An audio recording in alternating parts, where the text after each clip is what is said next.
Hello बच्चों, let's see this question. This question is in figure. A ball is thrown leftward from the left edge of a roof at a height h. Above the ground, the ball hits the ground 1.5 second later at a distance d equal 25 meter from the building at an angle of 60 degree with the horizontal. Find h. तो देखिए आपको building है, यहाँ से एक projectile यानी कि ball को फेंका गया, तो क्या हो रहा है, ग्राउंड पे जाके आपके पास ऐसे टकरा रही है जहाँ पर एंगल बना रही है, कितना 60 डिग्री बना रही है। और ये जो हॉरिजॉन्टल डिस्टेंस है आपके पास 25 मीटर दे रखा है और साथ में कितना टाइम भी दे रखा है, कितने टाइम बाद 1.50 सेकंड बाद ये ग्राउंड को हिट कर जाती है। तो पहले तो यहाँ पर की कॉन्सेप्ट की बात करें कि आपका की कॉन्सेप्ट क्या होगा। तो बेसिकली आपका कौन सा है, मोशन अंडर ग्रेविटी या कह सकते हैं प्रोजेक्टाइल मोशन। तो प्रोजेक्टाइल मोशन क्या है कि पार्टिकल अपना केवल अंडर ग्रेविटी मूव करेगा, कोई भी अदर एक्सटर्नल फोर्सेस आपके पास नहीं लगेंगे, यानी कि केवल एक्सेलरेशन होगा जी के बराबर, वो भी होगा वर्टिकल डाउनवर्ड होगा आपके पास। और यहाँ पर देखिए जब बॉल हिट करेगी, मान लीजिए इसकी वेलोसिटी कितनी v है, तो ये आपका पास वर्टिकल कंपोनेंट, ये हॉरिजॉन्टल हो गया, वर्टिकल हो गया। तो हॉरिजॉन्टल कंपोनेंट आपके पास कितना हो जाएगा, v cos 60, ये थीटा आपके पास, तो ये हो जाएगा थीटा 90 माइनस थीटा, और ये हो जाएगा थीटा आपके पास इधर। और देखिए आपके पास यहाँ पर जब बॉल हिट करती है तो मान लीजिए वेलोसिटी कितनी v है आपके पास, तो इसका x कंपोनेंट होगा, एक y कंपोनेंट होगा। तो अगर ये एंगल थीटा आपके पास इसी डायरेक्शन में, तो ये आपके पास कितना हो जाएगा थीटा, ये भी 60 डिग्री हो जाएगा। तो वेलोसिटी v मानिए तो इधर कंपोनेंट आएगा v cos 60 और इधर कंपोनेंट आ जाएगा v sin 60। तो यहाँ देखिए आपके पास कि जब भी प्रोजेक्टाइल मोशन होता है कि आपके पास जो एक्सेलरेशन है केवल वर्टिकल डायरेक्शन में, हॉरिजॉन्टल डायरेक्शन में कोई एक्सेलरेशन नहीं है। इसका मतलब इस वाले बॉल की जो भी हॉरिजॉन्टल वेलोसिटी रही होगी u x, इसकी वैल्यू कितनी रही होगी, v आपके पास x को v cos 60 के बराबर, v cos 60 और cos 60 की वैल्यू 1/2 यानी कि v/2। तो हॉरिजॉन्टल वेलोसिटी आ गई आपके पास v/2, मान लेते क्वेश्चन नंबर 1 है आपके पास ये। और इसके साथ देखिए हॉरिजॉन्टल 25 मीटर चल रहा है, तो हॉरिजॉन्टल में वेलोसिटी का चेंज नहीं होगा, तो आपका जो डिस्टेंस होगी सिंपल, तो डिस्टेंस क्या होगी, वेलोसिटी इनटू टाइम हो जाएगी। तो डिस्टेंस दे रखी 25 मीटर और यहाँ पे हॉरिजॉन्टल वेलोसिटी कितनी ux मानी हुई अपन ने, ux, और टाइम कितना लग रहा है यहाँ पर 1.5 सेकेंड, यानी कितने टाइम बाद, तो ux जो हो जाएगा अपने पास वो कितना हो जाएगा 25 डिवाइड बाई 1.5 यानी कि 250/15। तो यहाँ पर इसको सोल्व करें तो आपके पास हॉरिजॉन्टल वेलोसिटी आ जाएगी 16.67 मीटर पर सेकेंड।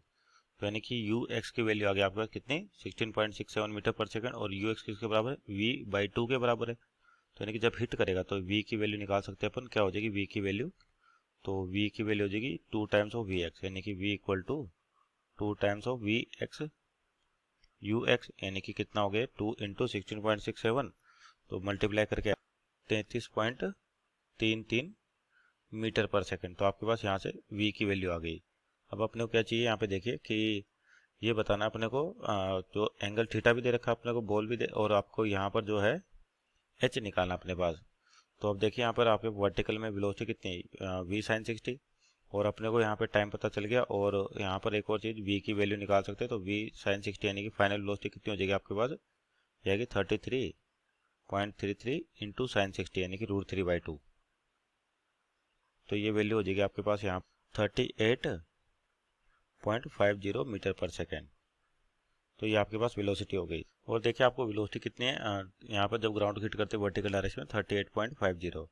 तो यहाँ से अगर मान लेते हैं कि आपका यू वाई इस तरीके से कुछ, तो यू वाई की वैल्यू निकाल सकते हैं अपन, क्या है की वैल्यू, यू वाई की इक्वेशन ऑफ मोशन से वी वाई इक्वल टू क्या होता है, यू वाई प्लस 80। तो यू वाई की वैल्यू अपने पास कितनी 38.50 बराबर यू वाई, और ए की वैल्यू जी के माइनस जी के बराबर 10, और टाइम दे रखा आपको 1 पॉइंट कितने सेकंड बाद गिरती है 1.50, तो 1.50। तो यहाँ से यू वाई की वैल्यू निकाले अपन, तो 38.50 और आपके पास प्लस का ये इधर आके कितना 15 हो जाएगा। तो यानी कि वर्टिकल वेलोसिटी हो जाएगी आपके पास, ऐड करें इसको, जैसे 53.5 मीटर पर सेकंड। तो यानी कि आपके वर्टिकल वेलोसिटी आ चुकी है कितनी, यू वाई की वैल्यू होगी 53.5 मीटर पर सेकंड। और आपका जो एच है वर्टिकल डाउनवर्ड, इस तरीके से एच की वैल्यू निकालनी है अपने को, और अपने पास यहाँ पर देखिए इनिशियल वेलोसिटी मिलकी वाई डायरेक्शन में, तो इक्वेशन ऑफ मोशन फिर से यूज करते हैं, एस बराबर U T plus half A T square S equal to U T plus half A T square. और कौन सी डायरेक्शन में यूज करें अपन इसको, वाई डायरेक्शन में, इन वाई डायरेक्शन। तो वाई डायरेक्शन में देखिए यू वाई कितना है 53.5 इंटू टी कितना 1.50 माइनस हाफ, क्योंकि ए की वैल्यू माइनस जी के बराबर यानी कि 10 और टी स्क्वायर 1.5 का स्क्वायर। तो यहाँ पे इसको सोल्व करें तो वैल्यू आ रही है आपकी, सोल्व करने के बाद नेगेटिव में आएगी आपके पास ये वैल्यू, तो अपने को तो केवल मैग्नीट्यूड चाहिए, तो ये आपके पास डिस्टेंस आ रही है लगभग 32.3 मीटर। तो यानी कि जो आपके पास हाइट ऑफ बिल्डिंग हो जाएगी 32.3 मीटर। ये सोल्व करेंगे तो आपके पास किस में आएगा, नेगेटिव में आएगा। तो नेगेटिव आपके पास क्या बता रहा है कि जो एच है वो ओरिजिन से डाउनवर्ड डायरेक्शन में, तो एच की value 32.3 metre. So this our final answer, hope you understood well, best of luck.